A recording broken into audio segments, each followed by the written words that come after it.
Howdy, brothers and sisters out there in YouTube land. This here's Grateful Panic, and I've got another video for you guys today. And today, we're going to have a little Benchmade bonanza. So stick around, guys. Show you, but you wouldn't go. I'd love to take you, but I know the way you roll. You see it your way, I see it mine, and I'll be fine.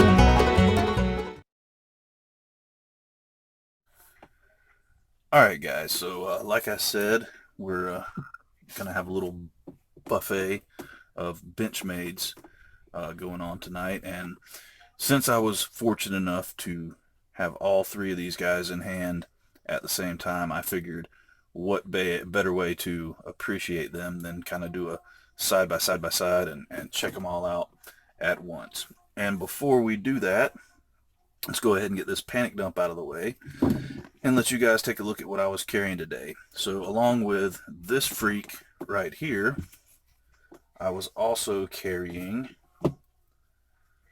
the GC number 85 bullet end jack. And I also had the Shooty Custom that I have been carrying a whole lot as of late, and the Doc Holladay experiment sheath with the good old Great Eastern Cutlery TC Barlow. And oh, I did have a flashlight, the Olight S1R Baton 2. And as far as what I'm drinking on tonight, I'm drinking on a little bit of Stone Brewery's Tropic of Thunder, and this is a tropical lager. It's really tasty stuff. So, without further ado, let's go ahead and dive into these bad boy Benchmades and get the boring stuff out of the way and give you guys some measurements, materials, and a weight. And we're going to start off with this is the original 550 or 551 Griptillian. It's got the CPM 154 blade steel, and it has an overall length of 8.0 inches. We got a blade length of 3.45 inches. We've got a handle length of 4.62 inches. Oh, we have a blade thickness of 120 thousandths, which is just a little hair under 1/8 of an inch. Handle thickness is 640 thousandths, so a good bit over half an inch. The handle material is black polymer.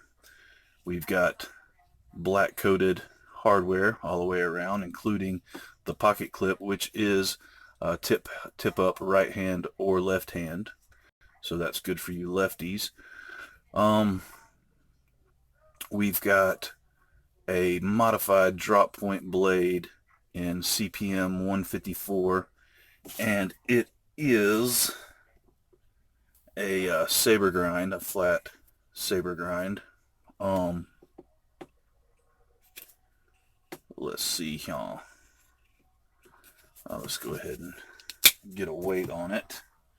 Bring out Roscoe so he can tell us hello. Oh, before I go any further, we do have a new Grateful Panic channel sticker here that was designed by our good friend and family member Justin over at Blue Collar Survival, and I'm very, very grateful for that. I think it turned out awesome. So big, huge shout out to Justin.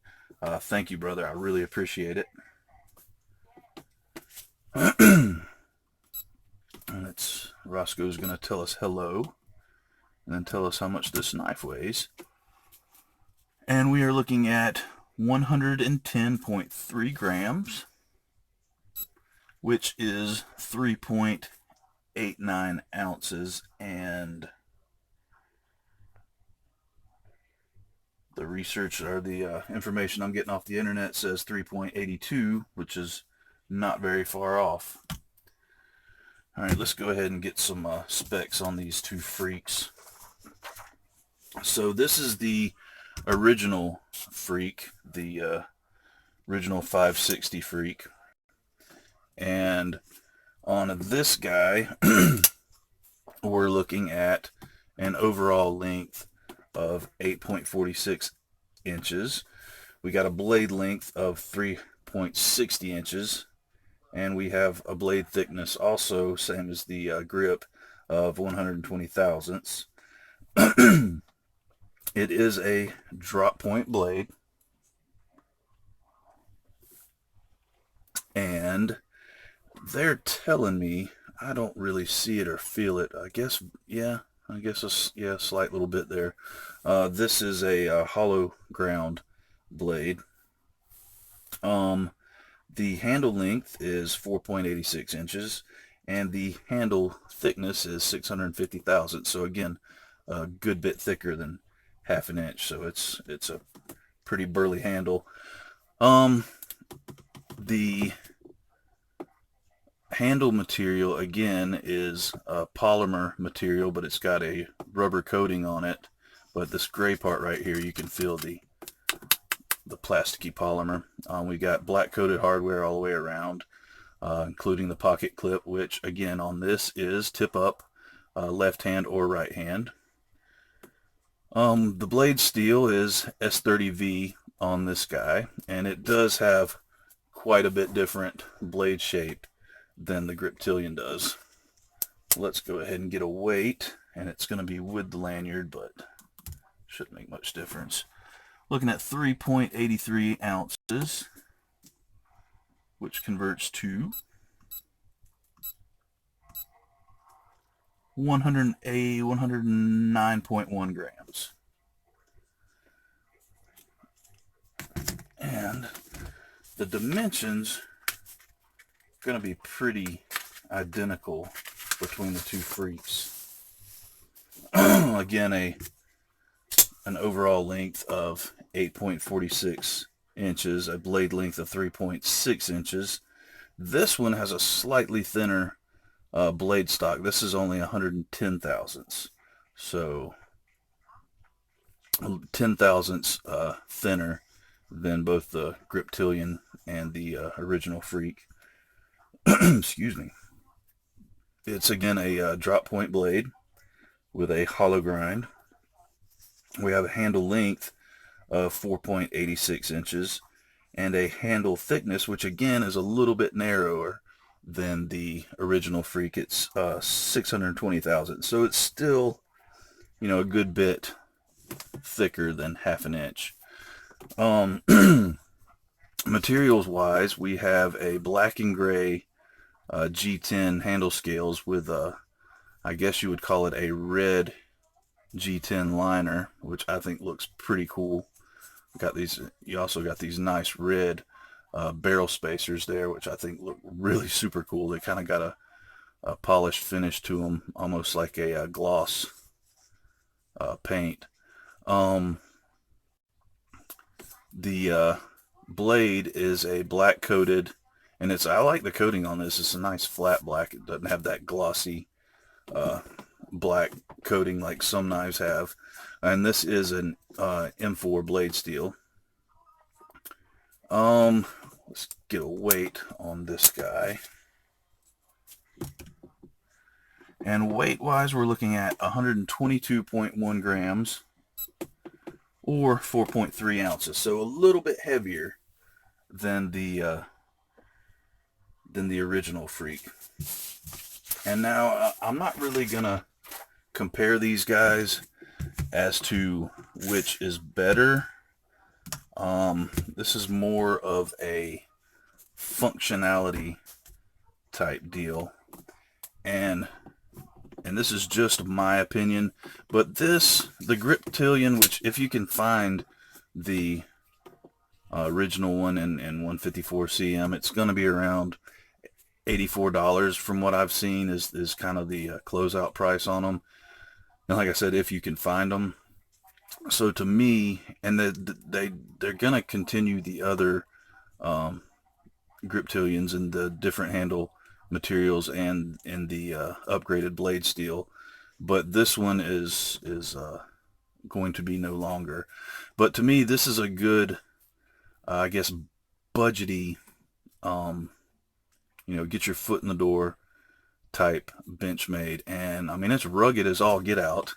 I love, the ergonomics of it. I love how grippy this polymer is. The only thing I don't like about this knife is the sound it makes when you open and close it with that hollow polymer they have on it. It just kind of makes a really loud clacking sound. So I plan on changing these scales out at some point in time to some micarta scales. But just the action on this thing is absolutely phenomenal, as with the other two. And I love the blade shape on it. They're calling it a modified drop point. It's almost a clip point in my opinion, just not quite, but almost. And putting it side by side with these guys, of course, it's a little bit smaller, a little bit lighter, but ergonomically, all three of these knives feel very, very similar in hand. Of course, with the different, with the rubberized coating on this one and the G10, it's going to have a different textural sort of feel in hand. But as far as ergonomics go, they feel very, very similar. I do like the fact that the Freek has a bit bigger of a belly right here. It's better for some cutting tasks, but as a good, fairly inexpensive, I wouldn't say hard use, but a good heavy use EDC knife. It's hard to beat the original Griptillian. Now, just moving up one step further, and it's really not that much more expensive. You've got, the upgraded blade steel. You've got that rubberized coating, which does cut down a good bit on that clacking sound. It kind of dulls it a little bit, and these are a little bit more comfortable in hand. I mean, the Griptillian's just insanely comfortable, but these are a little bit more insanely comfortable. And like I said, with this this bigger belly on the Freek, the blade on the Freek, it's better for some cutting tasks. And it's just a very slight hollow grind. Like, you can't really see it and barely even feel it. But hollow ground blades do tend to slice a little bit better depending on the thickness behind the edge and how quickly it thickens back up to the original blade stock thickness.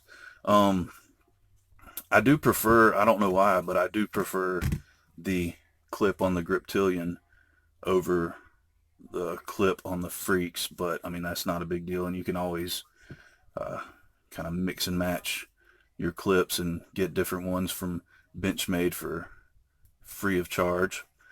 I'm a big fan of S30V blade steel, but moving up to the Big Daddy, and this one is going to be, the price on these, from what I've seen, run right around $119, so not bad at all for what you're getting. I mean, you're getting S30V blade steel, you're getting great ergonomics, great, like, very, very well built, sturdy knife. And then you move up to this one, and these are right around $190, so pretty pricey. But to me, for what you're getting, it's worth it. And this is going to be a knife that it's probably going to take me a good little while, but I will be saving up to get one of these because I absolutely love it. I'll be getting one of these too, but this is going to take a little bit longer. Oh, and I forgot to mention this. The Griptillian is my personal knife. The original Freek was provided by JR from over at the Sharp Spot YouTube channel, and I greatly appreciate that because I've been wanting to check one of these out for quite a while. And the funny thing is, right after he told me that this was going to be coming my way, I was browsing knife news and saw that they were going to be upgrading the Freek to the G10 handle scales and the M4 blade steel, and I was like super stoked. I was like, man, I hope someday I'm able to check one of those out. And as luck, fortune, and the awesome generosity of the people in the knife community would have it, Zach from over at the YouTube channel Zach Stuff provided his personal Super Freak to travel around this pass around group and let people check it out and review it. So thank you very much to both JR and Zach for giving me the opportunity to experience these awesome knives. And also in this 190 or so price tag, I mean, you're getting, this is some killer G10, just the texturing, how they machined it and milled it out, and you get these different colors showing through, and then having the red G10 on the inside with these awesome red barrel spacers. To me, some people may not think it's worth it, but to me, the price on this guy is definitely worth it. So I will be picking one of those up and one of these up, and hopefully also some more Griptillians in the different handle materials and blade steels. So all in all, guys, I think these are some really good heavy use EDC knives, and it's kind of cool. I mean, I'm one of those people. I want them all, but I think it's kind of cool that they give you an option, 3 very, very similar knives, and depending on what your budget is, depending on what your interests are, they give you 3 options that kind of fill in that whole range of budget options and material options, and just basically whatever you're into. There's kind of a little bit for everybody, and each knife can kind of cater to a different group of people's likes, desires, and wants in a knife. So I thought that was really cool, and I kind of wanted to share that with you guys since I was fortunate enough to have all of these guys in hand. So I think I covered everything I wanted to cover. If I didn't, oh well. That's just the way of not really editing and just trying to do everything in one cut. That's the way the cookie crumbles sometimes. So I hope you guys enjoyed this video. I sure enjoyed shooting it for you. And again, a big thank you to Justin over at Blue Collar Survival, and JR over at the Sharp Spot, and to Zach over at Zach Stuff. Thank you very much, you guys. I really appreciate it, and I appreciate each and every one of you, and I hope you enjoyed the video. And with that being said, guys, this is Grateful Panic signing off, and remember, guys, stay alert, stay alive, and hey, how about do something nice for somebody today? Thanks, guys. Bye-bye.